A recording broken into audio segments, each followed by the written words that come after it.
The second to last episode of season 1 of Halo. I just got around watching it and holy shit, this silver timeline is filled, riddled with inconsistencies and holes and things that just don't line up, let alone with actual Halo lore, but within its own silver timeline, it does not make sense.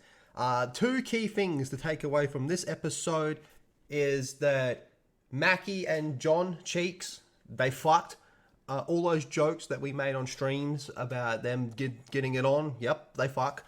And that now they've turned Halsey into the villain. Not the whole morally grey, did she do the right thing by creating the Spartan 2 program? No, she's an outright villain as of now. So this episode, like I said, second to last, absolutely horrendous even. As always, this is just going to be my raw impression, and we'll do a full breakdown with others on the live stream this weekend. So the weird thing with this episode is that Halsey speaks a lot like the Covenant does.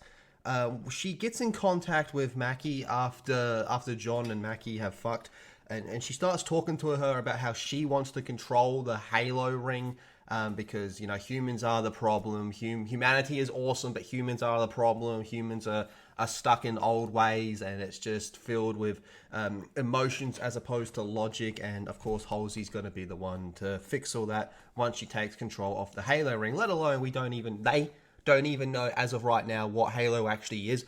In the Silver Timeline, they do not know that the Halo is a super weapon. They don't know that at this stage. It's just a sacred ring.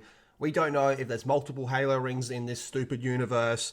We don't know. Yeah, so Mackie and Halsey are talking, and Mackie's all like, okay, you're just like the Covenant. And then she's kind of starting to turn from the Covenant a little bit because she's kind of fallen in love with John. I guess this would have been the first... Holy shit, did she just lose her virginity? Because if she was... I reckon this was the first time she fucked. Oh, no wonder she was willing to change teams. Okay. In more way than one, because they do a flashback of episode 3 when she was with her friend as a child. Yeah, so that's all going on. Halsey's planning to take over, you know, by doing like a mini coup in a way. Now, she has a way to not control. It's like the Spartans are loyal to Halsey, no one else.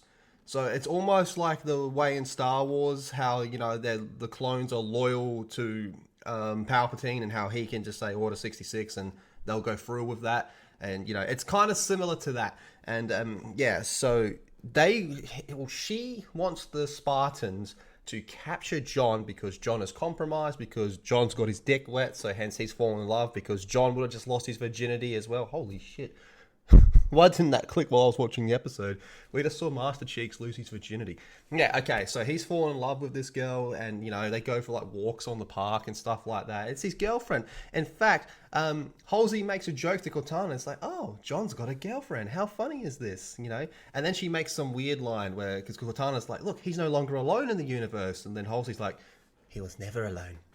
So, yeah.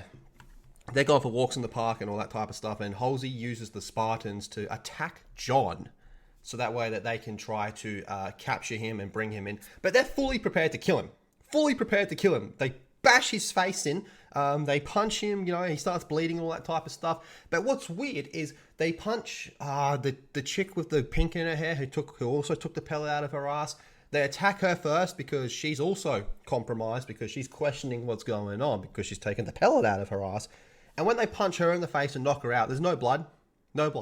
And they tie her to, like a bench, which was just stupid because, you know, she's still in her Mjolnir armor, so she can just smash it with her legs, which is exactly what she does to escape.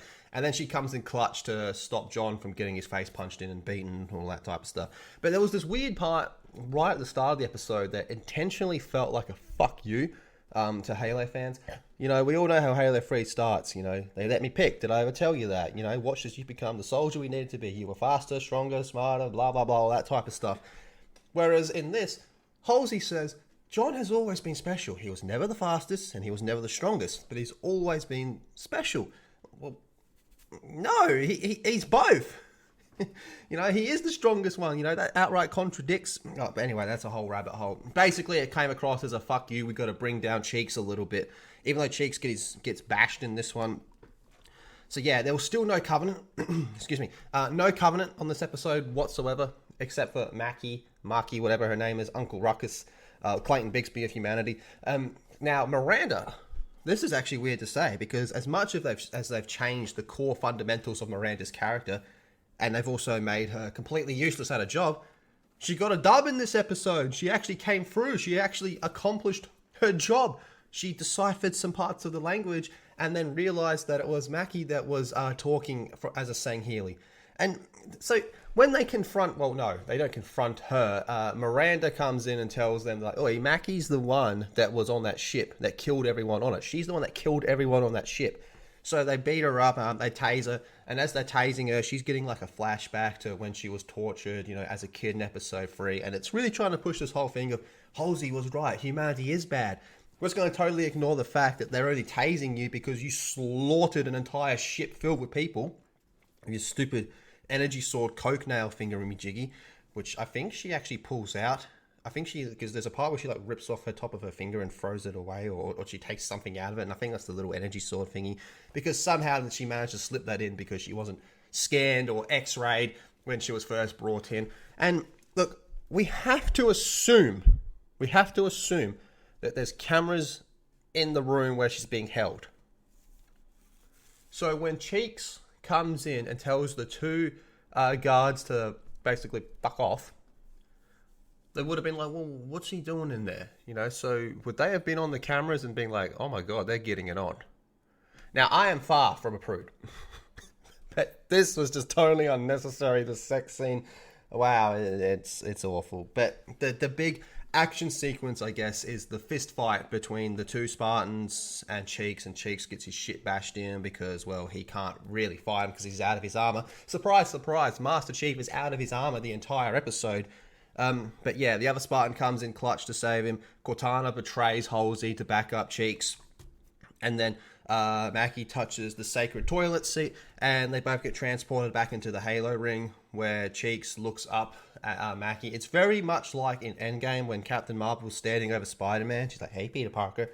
It was a lot like that, except she says, goodbye, John, and disappears, and that's it. That's the end of the episode. Fucking stupid, retarded, horrible, trash. What does this mean going into the final episode? Who the fuck knows? They fucked. That's all that happened in this episode, really.